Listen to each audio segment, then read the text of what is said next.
Major doctor मानास ऋषिकेश से। राधे राधे, श्री हरिवंश। राधे राधे महाराज जी, आपके चरणों में कोटि कोटि प्रणाम।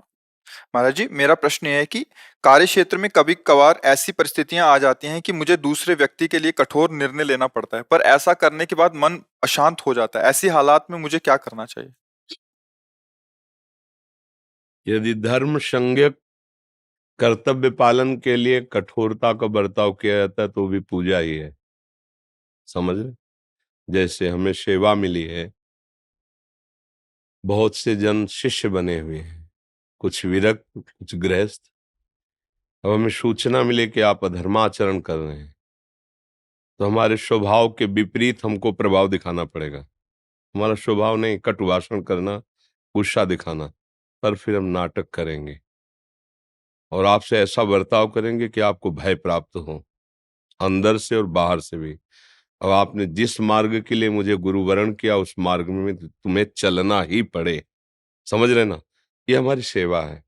ऐसे ही अधिकार के अनुसार जो सेवा है, उसमें कठोर व्यवहार करना अगर आवश्यक है तो वो पूजा ही है, पर धर्म संज्ञक होना चाहिए। अब अपनी वासना के लिए किसी शिष्य को ताड़ना दें, भय दिखाएं, तो हमारे ऊपर भी जो शासन करता है ना, वो मुझे दंड दे देंगे।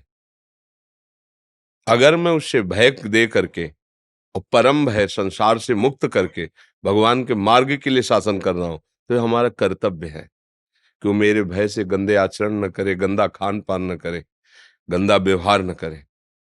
तो ऐसे ही राज्य सेवा के लिए या गृह सेवा के लिए अलग अलग अधिकार भगवान ने दिया। जैसे पिता हो तो अगर पुत्र थोड़ा भय मानता है और सही आचरण में चलता है, तो आप अपने कर्तव्य का पालन कर रहे हैं। आपने उसको ऐसी छूट दे रखी कि वो मनमानी आचरण करे, उद्दंडता करे, और आपका दुलार बराबर, कोई शासन नहीं, कोई भय नहीं। फिर वो बिगड़ जात सुत बहु दुलराए, फिर नहीं मानत आंख दिखाए।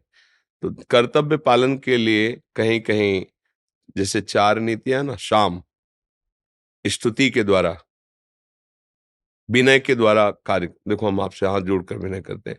आप शिष्य बने हैं, आप स्वयं शिष्य बने, हमने कहा नहीं, तो आप अपने कर्तव्य का पालन कीजिए। शाम दाम, देखो आप भगवान की शरण में हो, कोई ऐसा सुख नहीं जो भगवान दे न दे।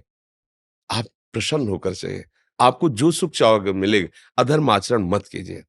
दंड, फिर आप नहीं मानते हैं तो फिर हम आपको दंडित करेंगे। जाओ 3 दिन भोजन मत पाना, 3 परिक्रमा रोज वृंदावन की लगाओ, चलो। बिल्कुल ऐसी इच्छा नहीं है, बिल्कुल ऐसा हृदय नहीं, पर रोल करना पड़ रहा है। उसको दंड देना, उसको भयभीत। तू क्या समझता है नरक में भी तुझे ठौर नहीं मिलेगी। शाम दाम दंड भेद, ये 4 नीतियां हैं। तो अगर हमारा विनय से बनता है, दुलार से बनता है, तो पहले इसका प्रयोग कर देते। जब देखता है कि अब नहीं, तो फिर भय और दंड 2 ही बचे। फिर इनके द्वारा अच्छे अच्छों का सुधार हो जाता है। चाहे कोई अपने को कुछ भी समझे, वो सुधार हो जाता है। इसीलिए 4 प्रकार की भावनाएं रखी गई। तो अगर आप अपने किसी भी विभाग में हैं और उस विभाग में दंड या भय के द्वारा ही अब सुधार होगा, विनय और दाम के द्वारा नहीं होगा, तो फिर उसको देना कर्तव्य है। समझ रहे हैं ना? जी।